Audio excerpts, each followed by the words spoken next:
Wahid Itnen Talata, Assalamualaikum warahmatullahi wabarakatuh. Apa kabar teman-teman Insight semuanya? Sehat walafiat?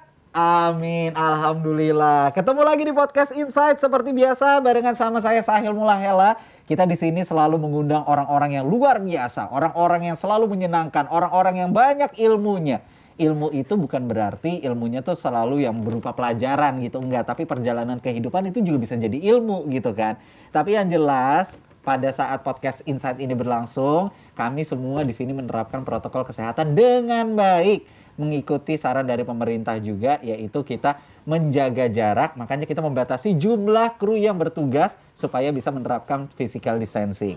Mencuci tangan dengan air yang mengalir dan juga menggunakan sabun. Habis itu kita menggunakan masker juga dan membatasi mobilitas. Nah, harapannya buat teman-teman semua yang lagi pada menonton acara hari ini juga mengikuti protokol kesehatan dengan baik supaya pandemi bisa cepat berakhir. Amin, Nah, bisa cepat berakhir ya dari bumi Indonesia dan juga dari dunia. Amin ya robbal alamin. Jangan lupa untuk buka mata, buka hati dan buka pikiran supaya ilmu bisa masuk ke dalam diri kita. Sama kalau ada perbedaan ketika pembahasan sedang berlangsung, jangan pernah dibawa baper sama sekali. Perbedaan itu justru harus dijunjung setinggi-tingginya dan kita saling menghargai.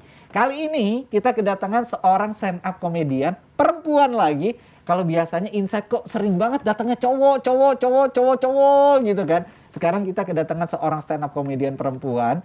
Ini biasanya dia tuh suka ngelawak gitu. Nggak kalem-kalem banget, nggak lugu-lugu banget, tapi lucunya nampol ya. Ini langsung beban. Kan? Kita kedatangan Neneng Risma. Assalamualaikum. Waalaikumsalam, Kak Sahil. Sehat. Kita matching loh. Kita matching. Iya kan? Ih, gokil. Kita kayak karyawan pabrik tau gak? Jadi saya sama Neneng ini teman-teman Insight kita pernah satu produksian film. Betul. Ya. Filmnya Ko Ernest ya waktu itu ya, Imperfect Series. Iya. Nah, terus akhirnya tapi kita baru ketemunya sekarang di sini. Iya, justru pas syuting kita nggak ketemu. Syuting kita nggak ketemu sama sekali, kita baru ketemunya di sini. Jadi untuk teman-teman Insight yang nontonin filmnya waktu itu bakalan tahu banget kalau karakternya seorang Neneng ini emang karakter yang lugu banget lah kalau misalnya di Imperfect ya. Tapi lucu banget kan? Iya, enggak. Iya dong. Enggak, kita sama. Kita ya lucunya sama lah Bang sama yang lainnya. Tapi lu tuh pernah ngerasa diri lu tuh lucu nggak sih, Neng?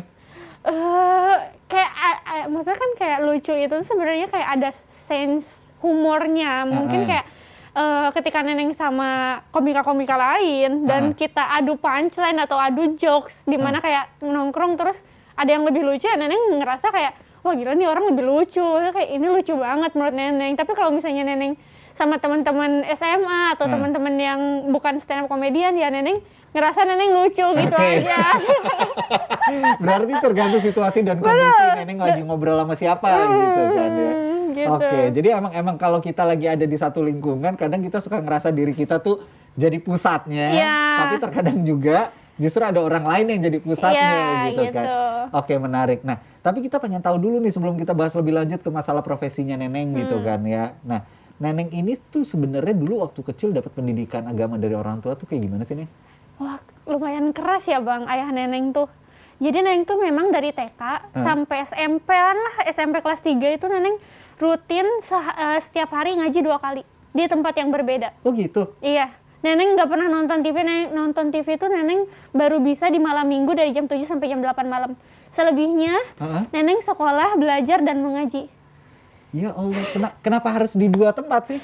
Nah, itu juga Neneng nggak tahu ya, karena jadi ada 2 tempat gitu. Jadi yang satu madrasah di mana semuanya belajar tentang kayak krusial aja, kayak ada sejarah kebudayaan Islam, ada fikih, dan ngaji. Nah, tempat satu lagi itu hanya mengaji Al-Quran, jadi nggak ada yang lain-lain gitu, nggak ada bahasa Arab atau apa. Dan Neneng juga waktu itu tuh emang udah nggak protes dengan aturan itu, jadi kayak ya udah toh temen-temen juga banyak yang ngaji 2 kali, jadi kayak Neneng ikut aja gitu.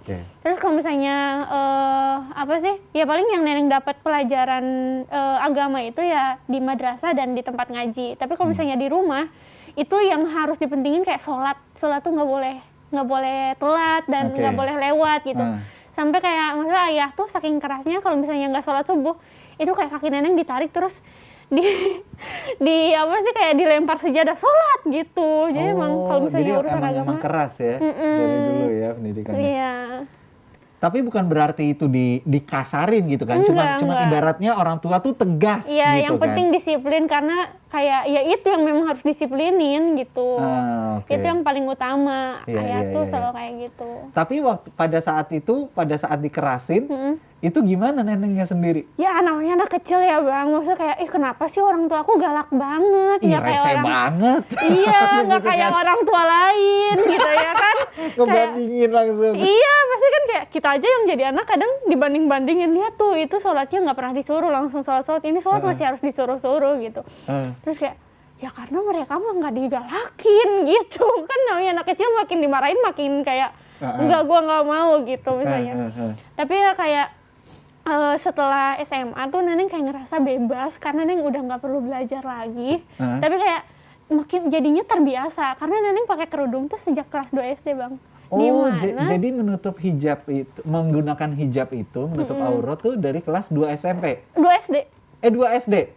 Itu atas Keinginan keinginan sendiri? sendiri karena memang sudah terbiasa ngaji 2 kali itu lah mungkin ya, dengan lingkungan yang kayak guru di tempat ngaji yang berbeda juga mengajarkan hal yang sama buat menutup aurat. Jadi kayak ya udah Neng juga pengen deh gitu pakai kerudung. Masya Allah. Padahal ibu Neneng dan keluarga besar tuh bibi-bibi belum ada yang pakai kerudung. Jadi Neneng yang paling duluan. Iya, tapi heran loh bisa umur sekecil itu bisa muncul keinginan sendiri untuk menutup aurat. Iya, Itu iya. kan langka ibaratnya. Sedangkan anak-anak di umur segitu kan orang tua lagi pengennya kayak Yang lucu-lucu. yang lucu-lucu, pakai rok gitu kan, pakai segala macam. Jadi emang dari kecil tuh nenek udah terbiasa menggunakan hijab gitu. Iya, jadi kelas 2 SD tuh tiba-tiba Neng minta ke ibu buat dibeliin seragam panjang biar bisa berkerudung. Terus dari situ ya udah terbiasa sampai sekarang. Itu responnya orang tua waktu nenek minta berhijab gimana?